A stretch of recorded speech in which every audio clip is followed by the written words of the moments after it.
Leah, what's going on? How are you? Hi, Ray. How are you? Thank you. I'm doing good. Was I'm that helpful, what I was talking about Debbie with? It is, but so I have to say that I feel like I kind of have the opposite problem. So I show up every single day. I'm very consistent in my marketing. Okay.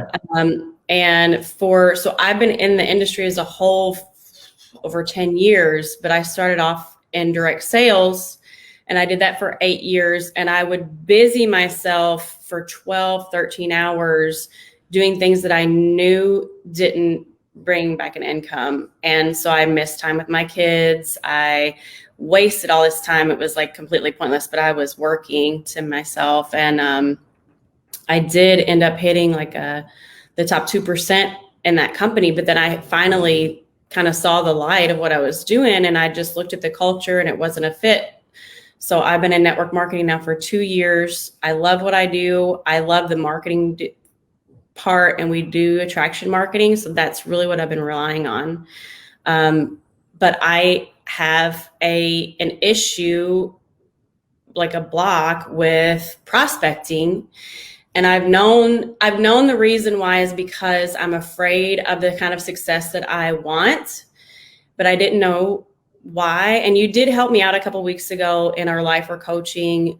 You said something, but we couldn't dig into it because it wasn't the topic of how you I can't remember exactly your words, but you said that you would bet basically that I have an issue like with my past of success is fake, like it's not real, and it causes issues in relationships. And that really hit home because that's exactly how I grew up. Is I'm the baby, so I was actually taught to keep my mouth shut. Like my older siblings got all the attention, and I raised myself essentially. My mom worked very hard. We had nothing where my parents divorced, but she came from When, when nothing. did when did they divorce? I I mean, was 9. usually, and how old was the But oldest? but before that, so my brother he was 15. But so my brother has always kind of been the golden child. Like everybody loves him. He's very outgoing. Like everybody just loves him.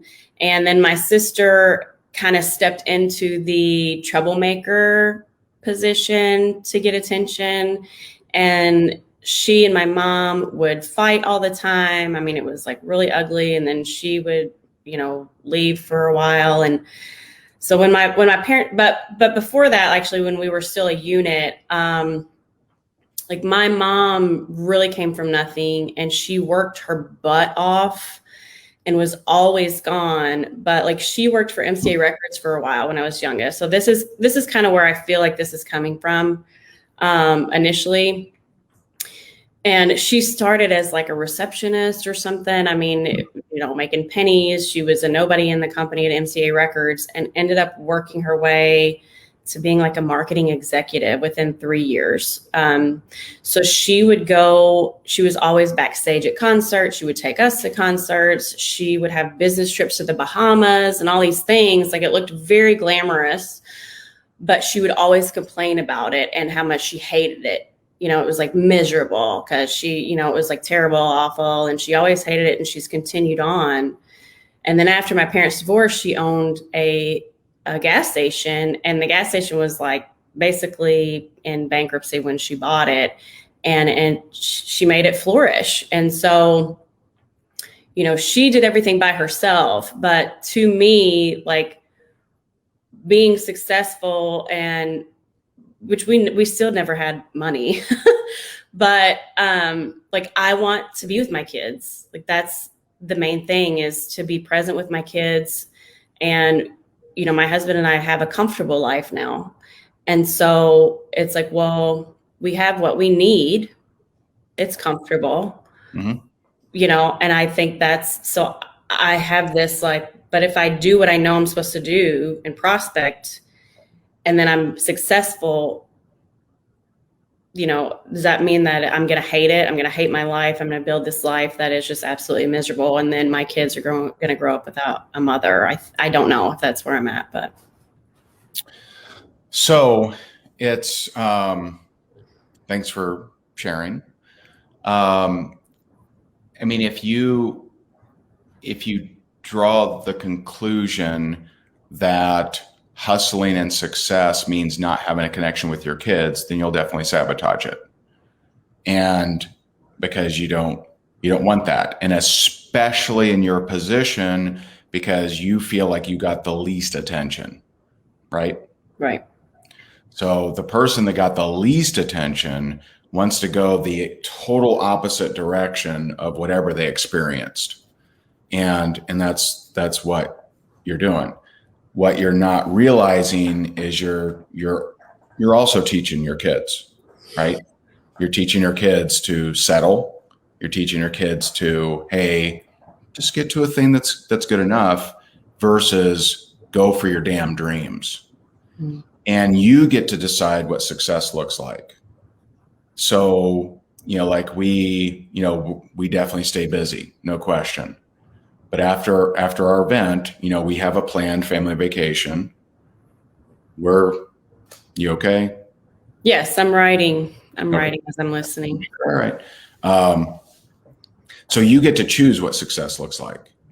You get to what, and just to step back for a second, it's extremely likely that your mom grew up similar to Debbie. And, grew up of, I got to prove my worth by working like crazy. And, and that's what she did, Debbie, who I just had on here. Mm-hmm. And so, but you get to choose what that looks like. What I want to show my kids is that, that going after your purpose and going after something meaningful is worthwhile, and have a great relationship with them, mm-hmm. and spend time with them. I have so many different, projects and partnerships and different things, going on at all times. I can stay busy all the time for sure, but I don't. I make sure that there's, time for the kiddos. And there are times where we have to step up, like our event. We went up to, to the studio, and, we were gone for a few days, but then we balance that or blend that with having a family vacation where I will not work. And so I might get up in the morning, do a quick video, but that's it for the day. And so like you get to choose what that looks like, but always ask yourself, what am I teaching? Am I teaching them that, don't worry so much about your goals and just worry, focus in on the family?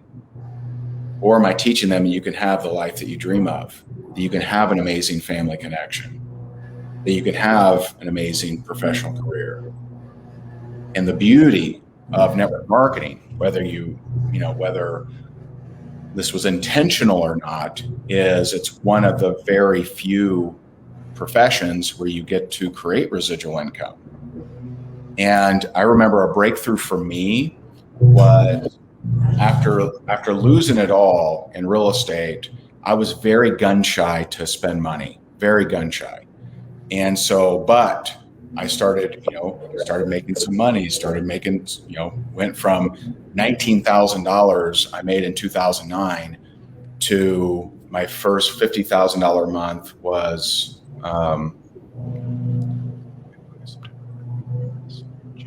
January of probably February of 2010. So just think about that, going from a $19,000 year to a $50,000 month the next year. But I was still scared because I'd lost all my money. So I'm still like a hermit, right? I'm saving pennies and I'm putting them away, like I'm terrified to spend money. But I wanted to marry Jess, and I wanted to spoil her because she was paying my utility bills when I was broke. She was with me when I was dead broke. And so I wanted to spoil her. And so I called my buddy who specialized in honeymoons, and I'm like, hey man, what's like the most badass honeymoon we can do? And he's like, you got 3 options: Maldives, Bora Bora, Fiji. And for whatever reason, I'm like, let's do Fiji. And so we do Fiji. And so we go, and I mean, that honeymoon, we were, I think, 12 days, I think. We had 2 different, we stayed at the Tony Robbins Resort. Then we went to Liku Liku Lagoon with what do you call that? Plexiglass floor where you see all the fish swimming by. It's like amazing. And that honeymoon was like $35,000. It was just nuts. I came home and I didn't work. I didn't answer a call. I didn't even hear a phone like the entire time. I didn't do anything. I did videos, actually. I did videos in the morning while she was still sleeping, and then honored her. Didn't do any work the rest of the time. You didn't have Wi-Fi anyway, so it didn't matter. And I come home, and in my mailbox was a check from my network marketing company for $40,000. So I literally went and had the most amazing trip of all time and made more money than I spent. That's the profession that you're in. Now, that's not all professions, but you just so happen to be in a profession that if you do the work, you get paid over and over and over and over. And, big money people that don't make residual income don't want to admit it, but they all want residual income, all of them. They're just not sure what's their risk tolerance. Are they willing to do an apartment complex? Are they willing to do laundromats? Are they willing to do ATM machines, right? What's their risk tolerance? Because they don't understand how network marketing is low risk, low overhead. And so you're in a profession that begs you to show an amazing lifestyle to your children. And it's going to pay you over and over and over for the work that you do. So you just got to do the work. And with your awareness of, I never want to not give attention to my kids, you're not going to have that, because you're aware of how that made you feel. So you're never going to fall into that. Don't think that you'll be sucked into Hollywood and all of a sudden you just don't care about your kids, because you're always going to remember how you felt. You're always going to have that as a filter. And, so you're just not going to become that person that gets lost in success and forgets about it. It's just not going to happen. Your pain was too much for that to ever happen. Does that make sense? Yes. But, sorry, I need just a minute. I understand. It's okay. But so I take that, and I know that I'm making it an excuse to not do the work, because my kids are like, Mom, come do this with me. Come do this with me. And there are times when I'm like, oh, and I tell them no sometimes, but I always feel like, oh my God, if I don't do this, like this will stick with them forever. Like they'll remember that Mom was working and wouldn't do these things. And so I know it's an excuse that I do it, because I know, like, if I do the work and I focus, like, it's not going to take me all day, but I know that if I do the work and focus, then we can have more time. Like, I do understand this, and that's why I want this so bad, for myself and for my family. But how do I cut that off where I can tell them, like, Mommy's working right now, not right now, because I remember that hurt too. Like, sure, they were never around, Yeah. So, there's a couple things, right? There's neither of them easy, but it's either the one, I think, to me, not that I've read all of his books, but I've read several. The first Gary V book, called Crush It, great book. And in it, he talks about, hey, if you absolutely have to, either get up an hour earlier or stay up an hour later.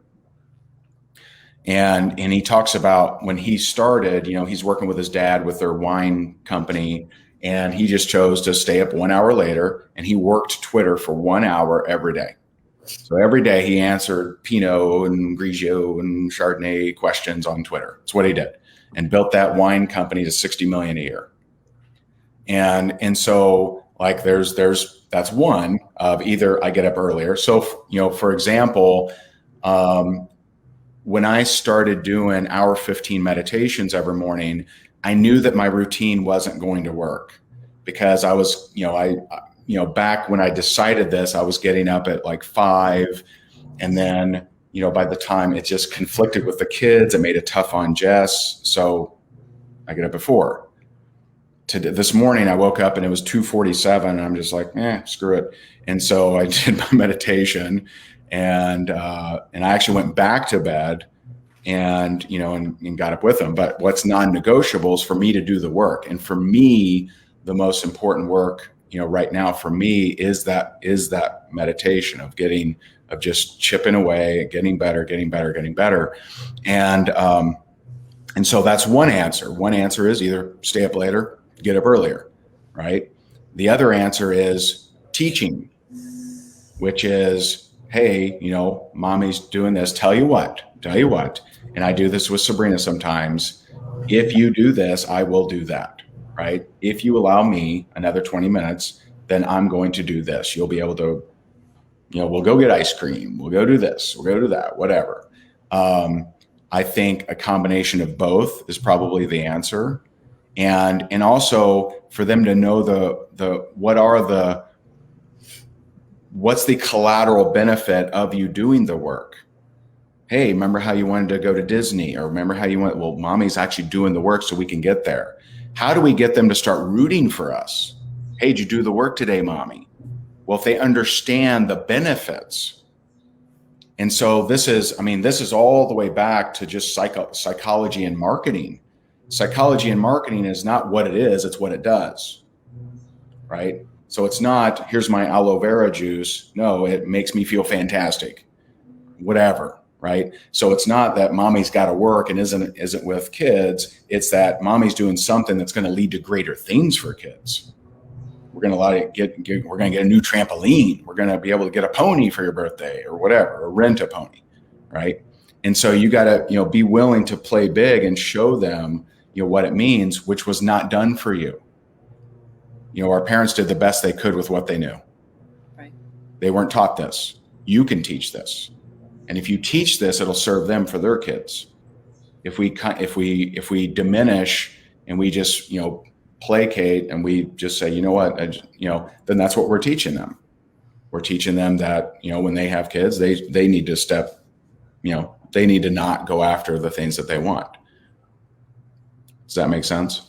It does. It makes total sense. So I had been working on getting up and doing meditations and following your lead.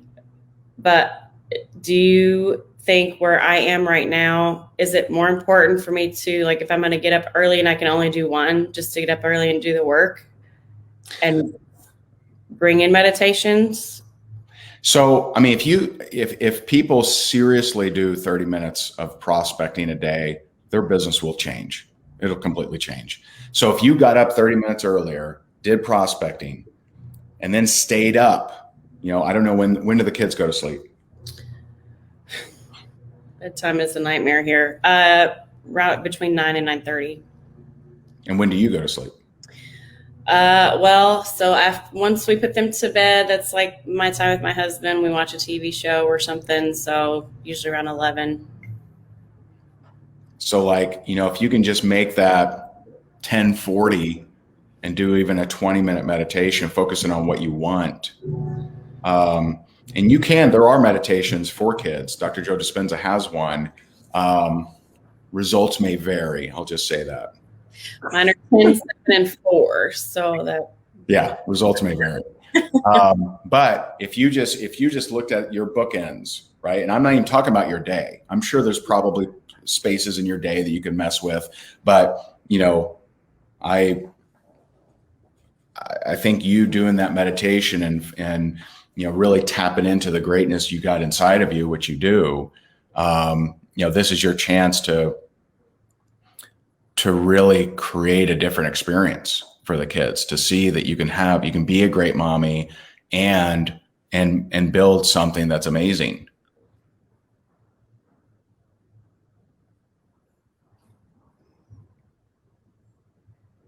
Because if you had been included in some of this stuff, you'd have a very different view of your mom, I bet. You know, my mom and I had a good relationship, but she grew up being abused really bad. She was the oldest of 5, and I hope she doesn't see this, but you know, her dad would take her outside and light fire to the grass, and she would have to stomp it out with her bare feet. And because he would say, you know, your family is going to die inside if you don't save them. And, you know, she ended up running away from home at 16 with him shooting at her. And so, you know, I love my mom, and I accept, you know, like, I'm not angry with her. But she still work hard. No, but she's like very much keeps to herself. She lives in Nebraska, like in the middle of nowhere. She just would prefer, you know, to be left alone. It's because she was betrayed. Right. And she was betrayed and doesn't know connection. She's, you know, she would talk to me about that stuff, and then she would tell me, like, your life is so much better than mine. And I'd be like, well, yeah, it is. But, you know, we still struggled, you know. I mean, I've had times like between her and my dad where I had to eat out of the garbage and would eat off of raw potatoes, you know what I mean? And so I'm proud of where I've come. Like, I'm proud of my past and how far I've come. Yeah. I love my mom for who she is.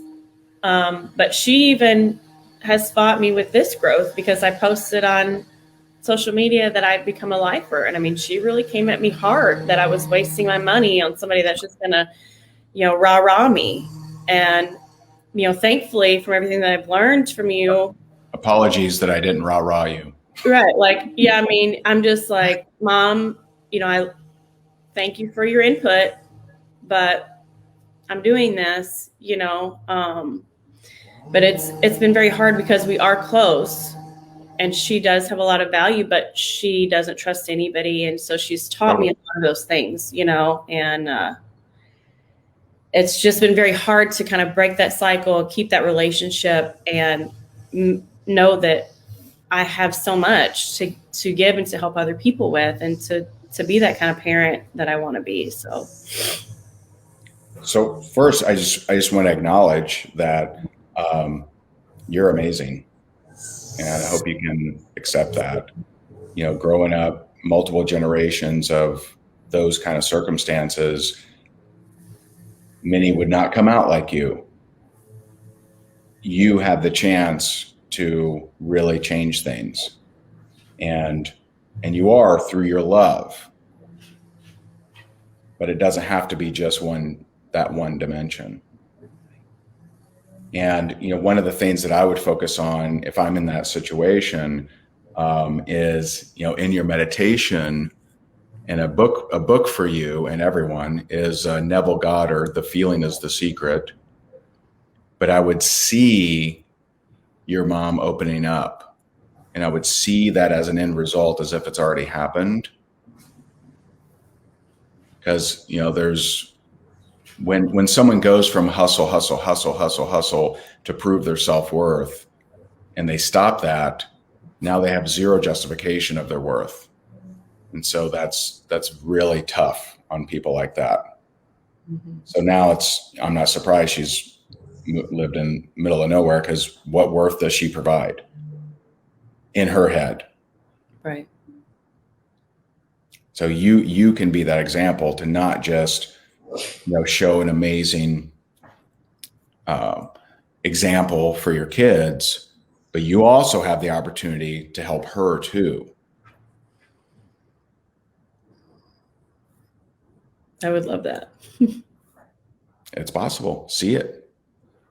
See that it's possible. Feel what that would feel like. If she, for the first time in maybe her life, that she actually felt good about herself. You have that power, because you can't become aware of these things without the ability to impact them. Helpful? Very helpful. Thank you so much, Ray. And can I just thank Nicole and Stacy and Mary Kate also for helping to make this possible. I appreciate those ladies so much as well. But Ray, man, I love this so much. And I can just say that the best money I've ever spent is becoming a lifer. And I look forward to more. Awesome. Appreciate you. Keep us in the loop. I want to know how this goes. I'm sure it'll go amazing. I will. If Thank you you. need help with, some things, let us know. Thank you so much. You can find more great marketing, prospecting, and recruiting tips just like these over at rayhigdon.com. And remember to pick up your free copy of his 29 sources of network marketing leads. We'll see you over there.